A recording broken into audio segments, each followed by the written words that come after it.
The title of our message today in connection sa inyong tema is The Beginning of Wisdom. At meron po tayong sasaguting main question, how to fear God aright. Ano po? May mga taong takot sa Panginoon pero hindi tama ang pagkatakot sa Diyos. So tititingnan natin ang sinasabi ng Biblia kung paano tayo matatakot ng tama sa Panginoon. So, as an introduction, ako po ay nag-cite ng ilang mga quotations sa Google tungkol po sa sinasabi ng mga tao, mga philosopher about fear of God. Ang sabi po ay number 1 na ito, I am a man of faith. I only fear God and my wife sometimes. So kung asawa kayong lalaki, naintindihan niyo ibig sabihin po ng statement. Ano ho? Pangalawang quotation, to fear God is one of the first and greatest duties of His rational creatures. So may sense yung kanyang sinasabi mga kapatid, kasi kung ikaw ay rational na tao, ang sunod na maging response mo is, you will fear God. Kasi rational ka. Ano po? Another from Ray Comfort. When men don't fear God, they give themselves to evil. Kapag walang takot sa Panginoon, ang direksyon ng tao ay gumagawa ng masama. Napupunta sa masamang gawain. Sabi naman po ni Saadi, I fear God, and next to God, I mostly fear them that fear Him not. So nakakatakot nga naman talaga yung mga tao na walang takot sa Diyos, mga kapatid. Kasi hindi natin alam kung ano naglalaro sa kanilang kaisipan. Sabi naman po ni Francis de Sales, we must fear God out of love, not love Him out of fear. Tama naman, di ba? Kung ikaw man ay matatakot sa Panginoon, dapat ang main foundation is dahil mahal mo siya. Hindi dahil kaya ka lang natatakot sa Kanya, kaya minamahal mo siya kasi natatakot ka lang sa Kanya. So there's a sense. So there are 4 questions that we will be answering this morning. Number 1, what fear of God means? Ano ba talagang sinasabi ng Bible about fear of God? Pangalawa, what are the positive effects of fearing God sa isang mananampalataya na tunay na may takot sa Diyos? Ano ba nagiging epekto nito sa atin? Pangatlong tanong, what are God's response to those who fear Him? Alam niyo po, sa Bible, maraming binabanggit. And I will share to you yung response ng Diyos sa mga taong tunay na natatakot po sa Kanya. At panghuling tanong, how to fear God aright? So pag nasagot po natin yung 4 na tanong na yan, matatapos na po tayo. Okay po? So let's continue. Ang ating pong key text is from Apocalypse 14:6-7. At ang sabi dito, at nakita ko ang isa pang anghel na lumilipad sa gitna ng himpapawid, na may walang hanggang ebanghelyo na ipahahayag sa mga naninirahan sa lupa, sa bawat bansa, lipi, wika at bayan. Sinabi niya sa malakas na tinig, matakot kayo sa Diyos at magbigay luwalhati sa Kanya, sapagkat dumating na ang oras ng Kanyang paghuhukom, at sambahin ninyo ang gumawa ng langit, ng lupa, ng dagat at ng mga bukal ng tubig. So dyan po sa first angel's message, mga kapatid, makikita po natin yung ilang mga imperative na galing sa ating Panginoon. Pag sinabing imperative, mga kapatid, ito po ay hindi optional. It should be done. Kasi sinabi ng Panginoon. So imperative is, matakot kayo sa Diyos, magbigay luwalhati sa Kanya, at sambahin ninyo ang gumawa ng langit at lupa. Those are imperatives. Hindi siya optional. Ano po? So ngayon, ang ididilin po natin dito is yung matakot kayo sa Diyos, at narito po yung biblical foundations pagdating po sa pagkatakot sa Panginoon. Number 1 na foundation, it is according to Proverbs 9 verse 10, ang pagkatakot sa Diyos ay pasimula ng karunungan. I mean, you can be a learned man. Marami kang alam sa school, as a student, mga teachers, sa mga lessons, pero kung hindi ka natatakot sa Diyos, hindi ka pa nagsisimula sa word na wisdom. At all. Dahil nagsisimula lamang ang tunay na karunungan sa ating pagkatakot sa ating Panginoon. Number 2 foundation, mga kapatid. Ang pagkatakot sa Diyos is God-generated in the heart of men. Pag binasa niyo po ang Jeremiah 32 verse 40, sinasabi doon na ang Diyos ang naglalagay ng pagkatakot sa atin patungo sa Kanya. So it is not something that we can create in ourselves. Ito po yung inilalagay ng Diyos sa atin for us to realize kung sino talaga siya at kung ano talaga siya sa buhay po natin. So, fear of God is God-generated, mga kapatid. Another foundation, fear of God is greatest than any possessions that you will have. Pwedeng ikaw yung klase ng tao na meron kang lahat ng paghahari, pero pag ikay walang takot sa Panginoon, remember the story of Job. Kung wala ka sa Panginoon, in just one snap, pwedeng mawala lahat ng mga bagay na yon. Kaya naintindihan ni Haring Solomon, siya sumulat ng Proverbs, na pagkatapos siyang gawin ng lahat ng kalayawan ng mundo, ang ending ng buhay niya, nagre-reminiscence siya ng buhay niya, ang pinaka-greatest sa lahat ng possession ay yung meron kang takot sa Diyos. He knows everything. Si Solomon, di ba po mga kapatid, nasubukan niya lahat, nakuha niya lahat, but then at the end, sabi niya, ang pinakadakila sa lahat ay ang pagkatakot sa Diyos. Sunod, ang pagkatakot po sa Diyos in a biblical foundation is a personal choice. After kang lagyan ng Panginoon ng pagkatakot, after mong ma-realize na siya ang pinakadakila sa lahat, you will still have to make a choice kung matatakot ka sa Kanya or hindi. And mind you mga kapatid, every week that we are going, na umaten tayo ng church, lahat tayo ay nagde-decide kung tayo ba'y matatakot sa Diyos o hindi. Practically, number 1, sisimba ba ako ng maaga o hindi?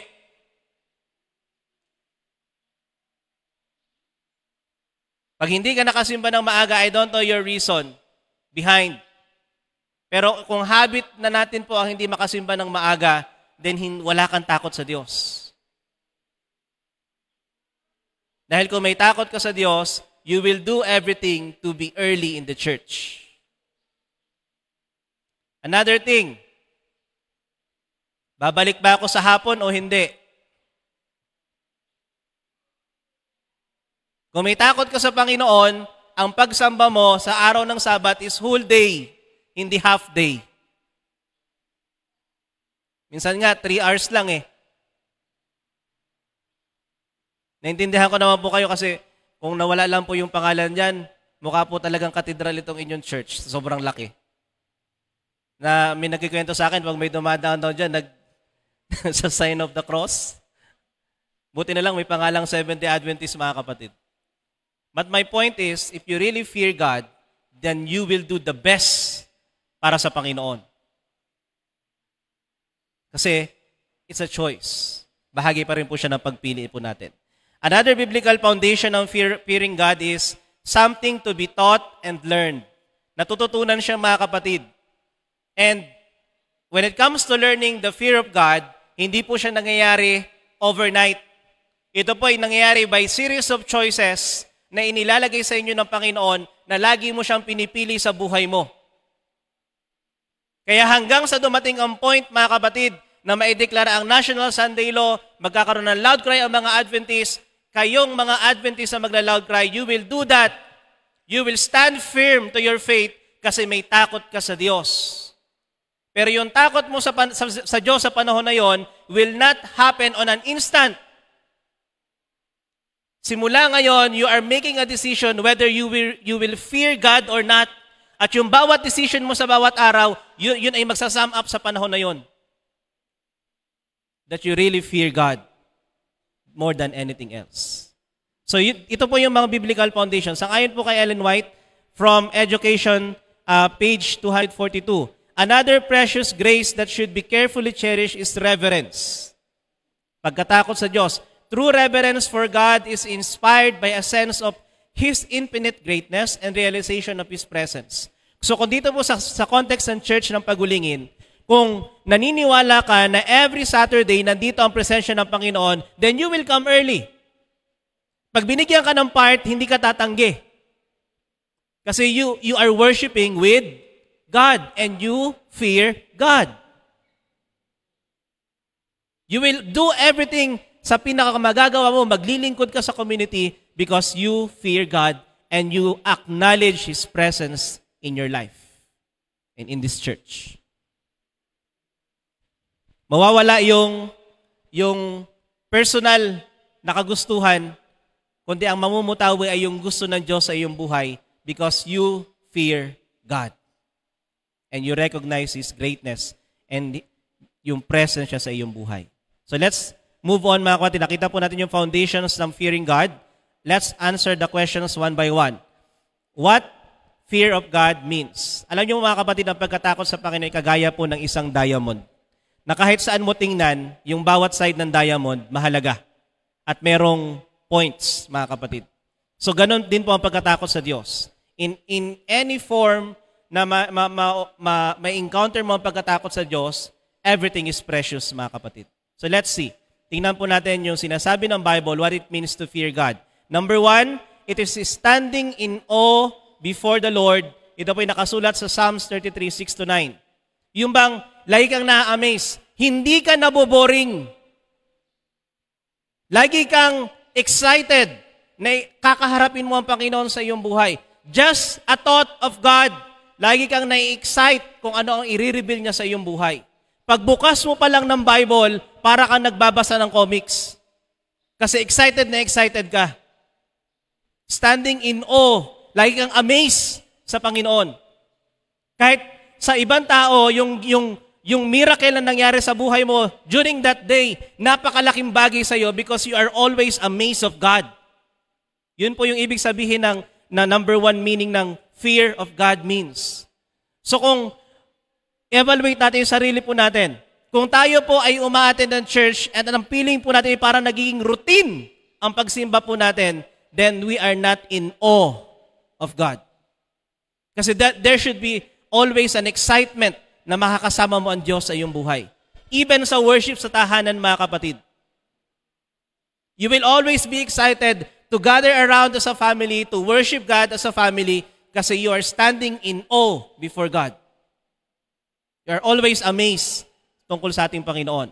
Pangalawang meaning po ng fear of God in a biblical way. Jeremiah 10 verse 6, 6-7. Nasabi po doon, it has to do with who He is. Pag natakot ka sa Diyos, hindi ka natatakot kasi natatakot ka lamang na baka maparusahan ka.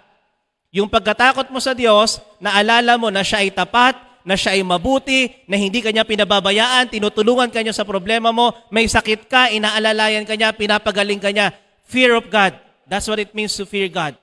Inaalala mo kung ano yung character na meron siya sa iyong buhay. Another meaning, Proverbs 3 verse 7, walking with Him and departing from evil.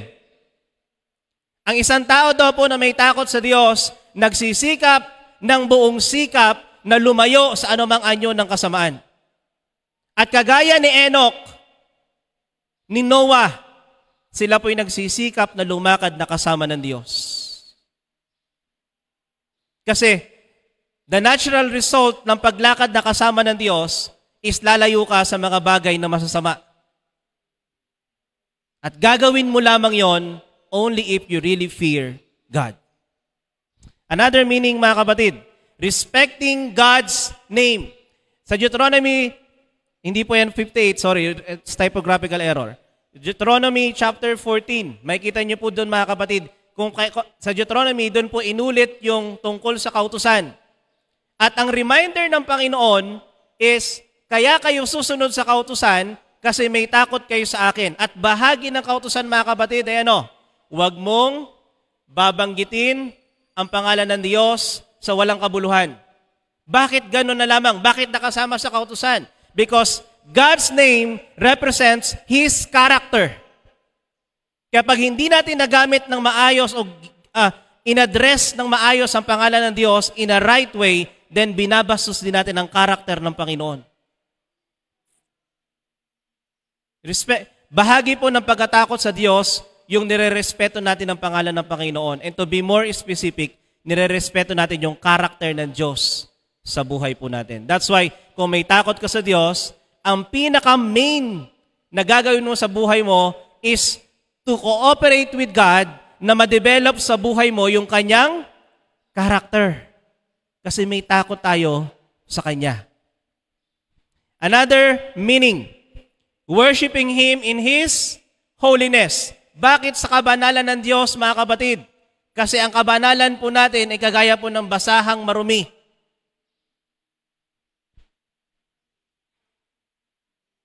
Sa kabanalan ng Diyos, kasi yung kanyang kabanalan yun yung lumulukob sa atin para tayo ay maging able, para tayo maging karapat-dapat na humarap sa kanyang presensya.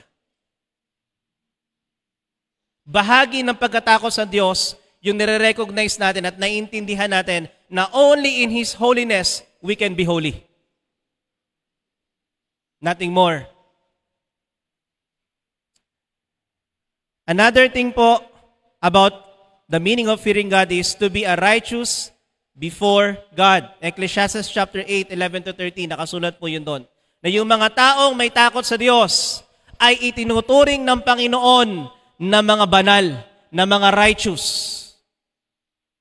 Kasi totoo naman talaga mga kapatid, once ako bilang isang mananampalataya ay nawalan ako ng takot sa Diyos, ang katumbas ko is a wicked person. Pero the moment na ikay nanampalataya sa Panginoon, natakot ka sa Kanya, kinilala mo siya sa buhay mo, the Lord is accounting you as righteous. Ako ba nag-declare noon? No. God declared it. Sinabi yun ng Diyos na the moment na kumilala ka sa Panginoon, matakot ka sa Kanya, then He is accounting you as righteous. So yun po yung ilang mga meanings na sinasabi ng Bible when it comes to fearing God. Next question mga kapatid is, what are the effects sa mga tao sa atin mananampalataya kapag tayo po ay natakot sa Diyos? Ano nagiging epekto nito sa atin? Number 1, it leads us to change our way of living. Pag binasa po ninyo ang 2 Corinthians 7 verse 1, it has something to do with sanctification process. Na the moment na ikay natakot sa Diyos, yung proseso ng pagpapakabanal nagpapatuloy sa buhay mo. And once ikaw po ay nagpatuloy sa proseso ng pagpapakabanal, ang susunod na mangyayari, your way of living, yung pamamaraan mo ng pamumuhay ay unti-unti ring magbabago. Kung ikay nabinyagan at the year 2008 or 2015, ngayon po ay 2023 na, there should be a great changes from that date up to now. Kasi may takot ka sa Diyos. Kung the year to 2015 ay papetex-petex ka lang sa pagsimba, ngayong 2023, hindi na ganon. 24 rather. 24. Hindi na ganon mga kapatid. Bakit? Kasi may takot tayo sa Diyos. We fear God. Another effect po ng pagkatakot sa Diyos, it leads us to do what God wants us to do. Kung may takot ka sa Panginoon, as a believer o bilang isang Adventist, hindi ka natuturuan kung ano ang dapat mong gawin. Dahil ikaw ay mag-i-explore, magtatanong-tanong ka, ano po ba ang pwede kong gawin? Alam niyo po, ang church ng Pagulingin, same as with the other churches, we have a lot of ministries. May women's ministries, merong AY ministries, meron po tayong senior, personal ministries, Sabbath School Children. Lahat ng ministries na yon is nandyan hindi para lamang pangunahan ng isang tao. Kung ikaw bilang isang mananampalataya, isang miyembro ng church na ito, meron kang pagkakahilig sa women's ministries, lumapit ka sa leader ng women's ministries. And you ask her, ano bang pwede kong gawin para makatulong ako kasi may passion ako sa women's ministries. If you really fear God, hindi ka makukontento sa kung ano ang nagagawa mo dito sa church. You will always explore kung ano pa ang pwede mong gawin para sa Panginoon. Dahil kapag ginawa mo yon, God will reveal to you kung ano ang gusto niyang ipagawa para sa iyo. Another effects ng pagkatakot sa Panginoon, it leads us to improve our morality. Pag binasa niyo po Romans 3 verses 10 to 17, napakalungkot po niya mga verses na yan. Kasi ang binabagay dyan ni Apostle Pablo ay yung magiging ugali ng mga tao na walang takot sa Panginoon. Pero once na ikay may takot sa Panginoon, saka lamang nag-i-improve yung iyong moralidad at hindi ka nawawala sa morality. Another effect, it leads us to retain our sanity. Ang tunay na katinuan ng tao ay nananatili kapag siya may takot sa Panginoon. Same verses mga kapatid. Nagiging matino ka sa buhay kasi takot ka sa Diyos. Ang takot mo sa Panginoon ay dahil nakilala mo siya at naintindihan mo kung sino at ano siya sa buhay mo. Another effect ng pagkatakot sa Diyos, it leads us to a loving obedience to God. Deuteronomy 4:10-13 mga kapatid. Makikita niyo po doon na pag ikaw ay nagmamahal sa Diyos at natatakot ka sa Diyos, lahat ng ipapagawa sa iyo ng Panginoon, susundin mo. Kasi may takot ka sa Kanya. It's a natural effect, mga kapatid. Di po ba? Sa mga anak na kagaya ko, kung talagang may respeto ang anak sa magulang, kapag inutusan ng magulang ang anak, sumusunod. Kasi may takot sa magulang. Tama po ba? Pero kapag ang magulang ay inutusan ang anak, ay nakasampu na at sumisigaw na, hindi pa rin sumusunod, walang takot sa magulang. Sasabihin pa, wait lang. May ranking kasi kami.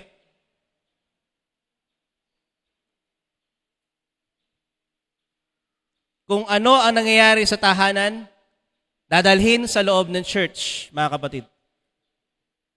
Kung sa tahanan, ang mga anak ay walang takot sa magulang pagdating sa church, pwede ring mangyari. Hindi ko sinasabing yun yung mangyayari.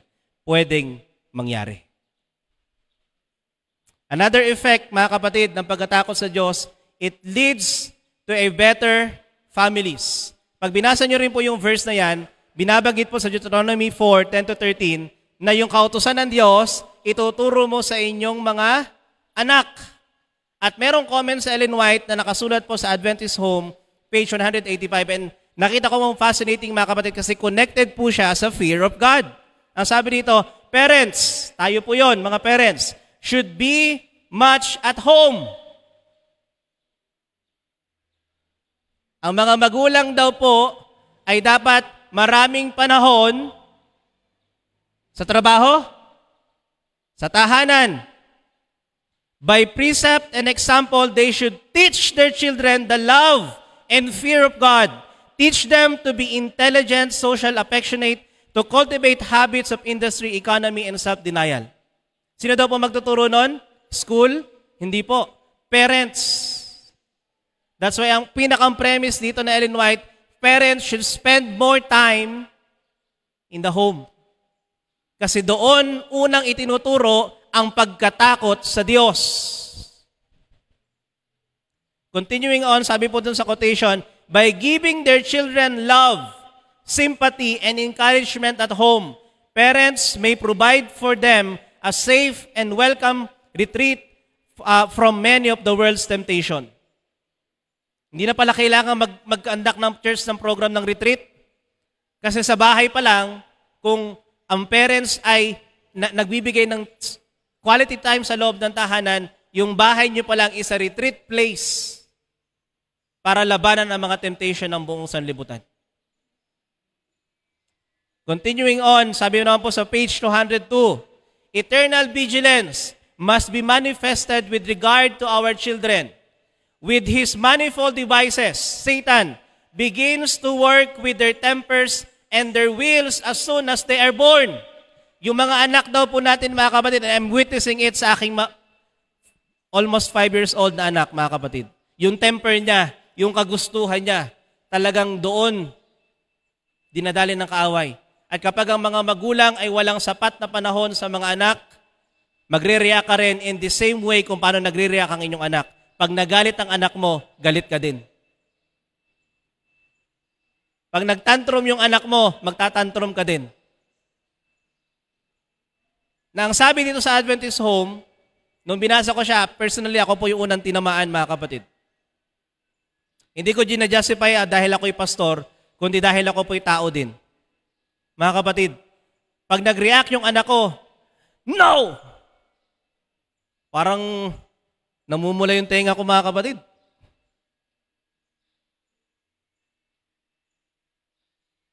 But then, nung nabasa ko to, sabi ko, mali pala yung reaction ko. Dapat pala, ang nangyayari, pag yung anak ko ay nagsisisigaw na, ang ipapakita ko ay pagiging kalmado para matuto siya maging kalma.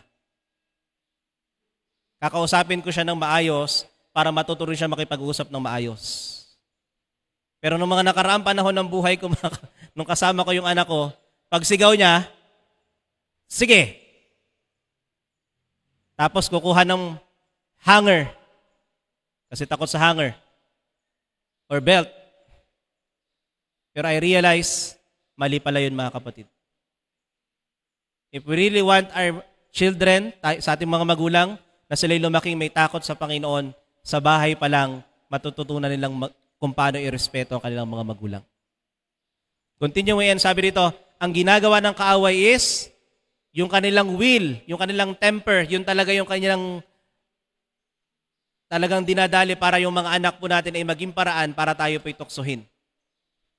And then, as soon as they are born, simula pa ng pagkaanak, sabi dito, their safety depends upon the wisdom and the vigilant care of the parents. Nasaan daw po ang safety ng mga anak natin when it comes to fearing God? Nasa mga magulang, mga kapatid. Kaya ito pong paparating na Christian Home and Marriage Week, wag niyo po itong palalampasin, mga kapatid. Kasi marami pong ituturo doon ng mga mensahe kung paano natin magagawang pasinayaan ang ating pong mga pamilya. Saya po dito, they, parents, must strive in the love and fear of God to preoccupy the garden of the heart, yung puso daw po ng ating mga anak, sowing the good seeds of a right spirit, correct habits, and love and fear of God. So bilang mga magulang, mga kapatid, meron po tayong napakalaking responsibilidad when it comes to teaching our children about fear of God. Nasa ating mga balikat po yun, mga kapatid. At kapag hindi po natin ito nagampanan, sisingilin po tayo sa huling araw. I'd rather be a parent, mga kapatid, personally, I'd rather be a parent na yung anak ko, makikita ko may takot sa Panginoon. Na sumusunod sa Panginoon. And I believe kayo din po, ganun ang inyong pakiramdam, mga kapatid. So, effect, it leads to a better families. And last effect po, mga kapatid, it leads us to treat others better. Pag binasa nyo po yung mga verses na yan, mga kapatid, itong Leviticus 25, verse 17, 36 to 40, at saka 43, it has something to do with how you deal. Pero of course, ang kausap po nito yung mga taga-Israel, mga kapatid, during that time. Pero it has something to do na hindi ka pwedeng manlamang, hindi ka pwedeng gumawa ng paraan para ma-degrade ang ibang tao. Kung talagang may takot ka sa Panginoon, yung mga lakad mo, yung mga kilos mo, yung mga salita mo, you will always scrutinize it kung yan ba'y magiging blessing sa mga tao sa paligid mo. Even dito sa loob ng church. Pagsimba mo ng araw ng Sabado, the way you smile, the way you react, the way you say things, yan po ay magiging paraan kung talagang ikay may takot sa Panginoon o wala. Kasi kung may takot ka sa Panginoon, iingatan mo ang bawat pakikihalubilo mo sa iyong kapwa. You will always, hindi mo, lagi mong iisipin na hindi lang yung sarili mong gusto. Ang iisipin mo, ano ba'y makakabuti sa kapwa ko? Kasi, sabi nga po nung aking ninong noon sa San Jose, people doesn't care how much you know until they know how much you care. Common temptation sa mga Seventh-day Adventists na kagaya po natin, masyado tayong parang gusto po nating i-push kung ano yung meron sa isip po natin. Yung temptation nating lahat, even pastors. Kung ano yung naiisip natin na tama, kasi naranasan ko to, ipupush natin sa iba. Na yung naranasan natin, na yung paraan natin is not really applicable doon sa mga tao na gusto mong pasahan ng ganung pamamaraan. Sometimes they have different ways in order for them to learn. Kailangan tayo po bilang mga Seventh-day Adventists, bukas ang ating kaisipan na hindi pare-pareho ang bawat mananampalataya. We may have the same faith, we may have the same Christ na sinasamba, pero when it comes to growing, when it comes to serving, magkakaiba tayo lahat, mga kapatid. Meron sa ating nauuna na, merong ibang medyo-medyo pa lang, merong iba na medyo mabagal, pero gumagalaw. So kung hindi tayo aware dun, mga kapatid, ang gugustuhin ka agad, sige na! Till such point na makaka-offend ka na ng kapwa. So, if you really fear God, ang epekto po nito is it leads us to treat others better.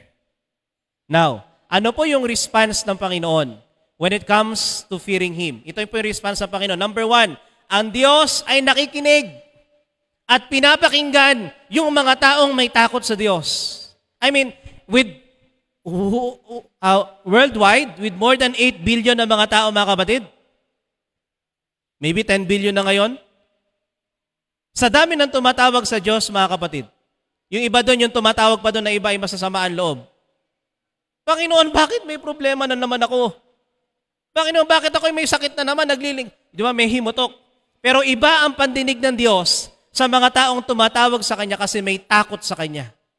Merong special na atensyon ng Panginoon sa mga taong yon. Pangalawang response ng Diyos, God writes it in the book of remembrance. Basahin niyo po Malakay 3 verse 6. Yung mga taong natatakot sa Diyos, every day na nabubuhay siya, isinusulat yon sa aklat ng alaala ng Panginoon. Yung pagkatakot mo sa Panginoon, yung naging resulta sa'yo nung ikay natatakot sa Panginoon. It's in the book of remembrance, mga kapatid. Another na response ng Diyos, God widens His mercy to them. Kung ang Diyos ay mahabagin at mapagkalinga, nag-e-extend yon sa mga taong may takot pa sa Panginoon. Mas lumalawak. Gusto niyo pong lumawak ang response ng Panginoon sa inyong buhay, yung kahabagan ng Diyos sa inyo? Always fear God. Another response sa Panginoon, God prolongs their days.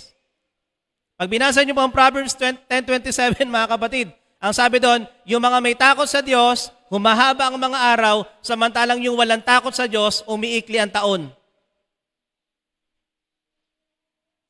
Gusto niyo pong humaba ang buhay ninyo? Matakot kayo sa Diyos. And when we say, prolong your days, it is the way of God making your life worth living. Gusto mo masatisfy sa buhay mo? Matakot ka sa Diyos. Another response ng Panginoon, God's friendship is for them. Pag binasa niyo po ang Psalms 25:14-15, sa magkaibang version, ESV, ang sabi doon, God's friendship. Pag binasa niyo po yung New King James Version, ang sabi doon, ang Diyos ay nagsasabi ng sekreto doon sa mga taong may takot sa Kanya. Bakit siya nagsasabi ng sekreto? Kasi ang turing ng Diyos sa mga taong may takot sa Kanya ay kaibigan niya. Gusto niyo maging kaibigan ng Diyos? Matakot kayo sa Kanya.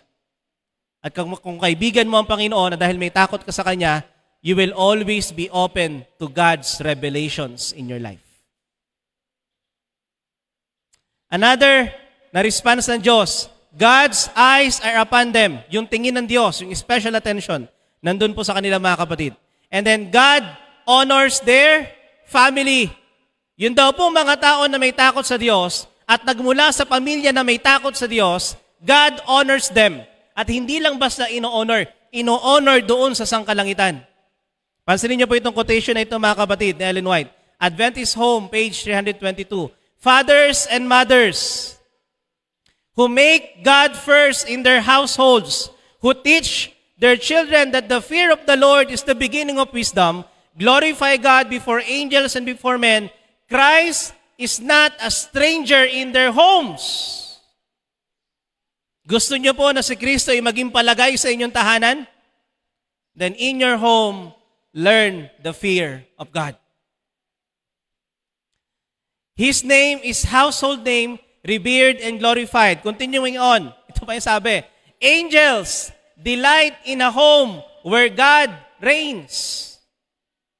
Masaya daw ang mga anghel na manatili sa tahanan na may takot sa Panginoon. Now, how can you define a household na may takot sa Diyos? Mga kapatid, you know it. Napakarami na pong dumating dito ng mga lectures tungkol dyan. Sermons tungkol dyan. In outward form, makikita po ninyo yung mga taong may takot sa Panginoon. Consistently, they are having their worship in the home, morning and evening. Outward sumisimba, may personal devotion, hindi magaspang ang ugali. Yun yung mga tao na kung saan ay kinatutuwaan ng mga anghel na dalawin at tahanan sa kanilang mga bahay. Angels delight in a home where God reigns supreme, and the children are taught the reverence of religion, the Bible, and their Creator. Such families can claim the promise, them that honor me, I will honor. Sino daw po yung i-honor ng Diyos? Yung mga tao o yung mga pamilya na may takot sa Panginoon. So ngayon, bago po tayo magtapos mga kapatid, how to fear God aright. Ano yung sinasabi ng Biblia na paraan para tayo po ay totoong magkaroon ng takot sa Panginoon? Number 1, spend more time, more quality time with Him. Kasi kung wala tayong panahon sa Diyos, yung development sa buhay natin ng pagkatakot sa Kanya, hindi nagpapatuloy. Nagsimula na po tayong matakot sa Diyos, mga kapatid, the moment na ikinabautismuhan. You fear God, kaya tinanggap mo siya sa buhay mo. Pero it has to continue. Tutuloy-tuloy po yan, mga kapatid, hanggang sa dumating si Kristo. So, within that span na mga panahon bago dumating si Kristo, kung si Pastor Aniban ay walang quality time kay Kristo, paano ko masasabi na ako'y matatakot kay Kristo hanggang sa siya'y dumating? Human as we are, we tend to forget, sometimes nakakalimutan po natin na may takot nga pala tayo sa Panginoon. So spend more time with God. Spend quality time sa Panginoon. Huwag tayong magmadali. Ang temptation pa naman ng kaaway sa atin, mga kapatid, yung tama lang makabasa ka ng Bible within 5 minutes, parang pakiramdam mo okay ka na. Tapos mag-pray ka, wala pang 1 minuto yung prayer mo, pakiramdam mo okay ka na. Yun yung temptation ng kaaway na pinapaisip sa atin. Okay na yan, nakapag-pray ka na, nakapag-devotional na kayo sa bahay nyo. Tapos yung devotional nyo, ginagawa nyo sa harap ng pagkain. Para pagkatapos magbasa, pray ng kaunti, kakain na. Pag sinabing quality time, mga kapatid, meron ka talagang iaalat na panahon na parang walang ibang tao sa mundo kundi ikaw at ang Diyos lang. Spend more time with God. Pangalawang paraan to fear God, recognize who and what we really are. Psalms chapter 9, verse 20. Kapag naintindihan natin sa ating mga sarili, kung ano talaga ang ating tunay na kalalagayan sa mundong ito, we are but dust, mga kapatid. And anytime, pwede tayong mawala sa mundong ito kung wala ang presensya ng Panginoon sa buhay po natin. You want to fear God aright? Always remember who you really are sa mata ng Diyos. Another way to fear God, keep His commandments and serve Him.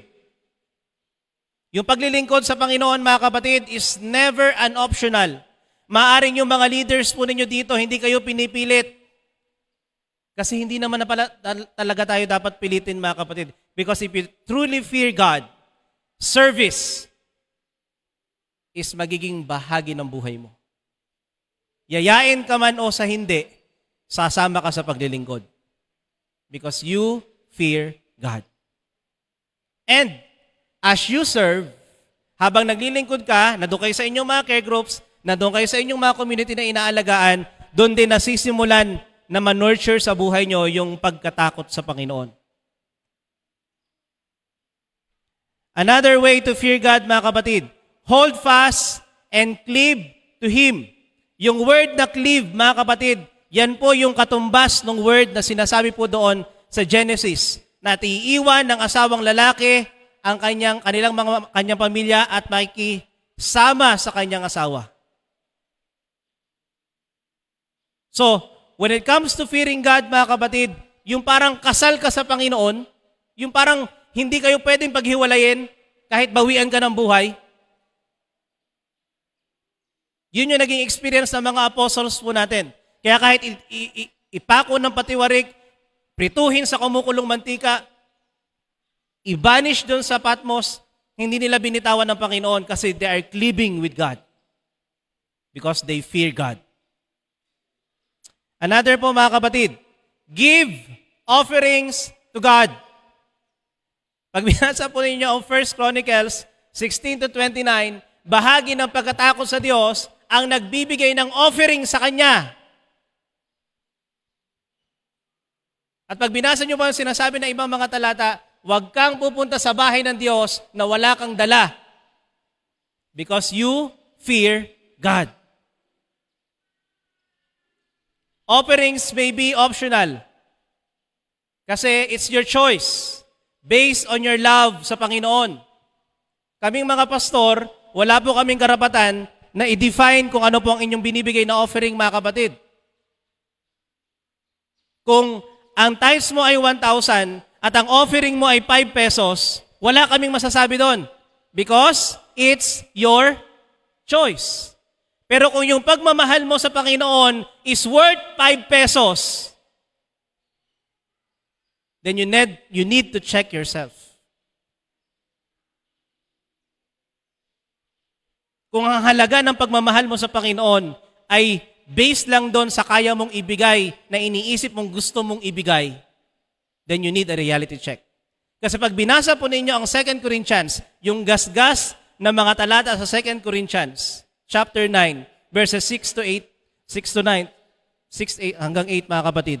Sinasabi doon, magbigay ang bawat isa sa inyo sang-ayon saan? Sa ipinasya ng puso ni Mrs. Puso mo. Na yung puso na yon ay based on Psalms 51 verse 10, binago ng Diyos. Create in me a clean heart, O God, and renew a right spirit within me. So kapag ang puso mo ay nabago ng Diyos, then you will start to give the right way, the right offerings para sa Panginoon. So kulang yung sinasabi ng verse na yon, na kapag in-apply mo lang siya personally, na hindi naman nabago yung puso mo ng Panginoon, then you cannot really give what the Lord wants you to give. Bahagi ng pagkatakot sa Diyos, mga kapatid, ay tayo po'y merong offering sa Panginoon. Pinaghahandaan. Yung pinaka-the best. At hindi tira-tirahan. Another way to fear God, come before God with humility. From the Latin word, humos. Alam niyo po yung humos sa Latin, mga kapatid? Dust. Saan tayo nilikha? Sa dust, mga kapatid. So, pagkalikha pa lang sa atin, yung word na humility, nakakapit na sa pagkatao po natin, mga kapatid. Kasi galing tayo sa alabok. So when we come to God, we are to come to Him with humility. Kasi ang kinatutuwaan ng Diyos sa samahan, lalo na sa panahon ng pagsamba, ay yung mga taong nagpapakumbaba sa Kanyang harapan. And willing na maging willing sa Panginoon. Another way to fear God, make Him first, last, and best in everything in your life. Make Him first, last, and best in everything. In closing, mga kapatid, ito po yung closing verse. Ito po yung matagpuan sa Deuteronomy 10:12-13. At ngayon, o pagulingin, ano ba ang hinihingi sa iyo ng Panginoon mong Diyos? Kundi matakot ka sa Panginoon mong Diyos, lumakad ka sa lahat ng kanyang mga daan at ibigin mo siya at paglingkuran mo ang Panginoon mong Diyos ng buong puso at ng buong kaluluwa mo. At tuparin ang mga utos ng Panginoon at ang kanyang mga tuntunin na aking iniutos sa iyo sa araw na ito para sa iyong ikabubuti.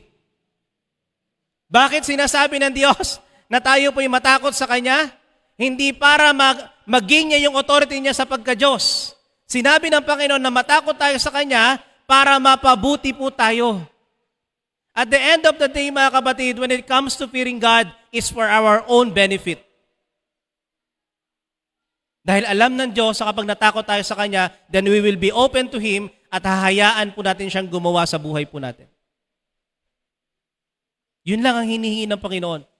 Fear Him. Fear God.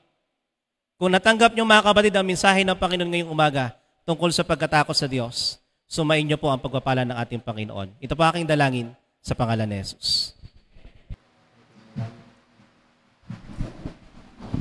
Let's pray.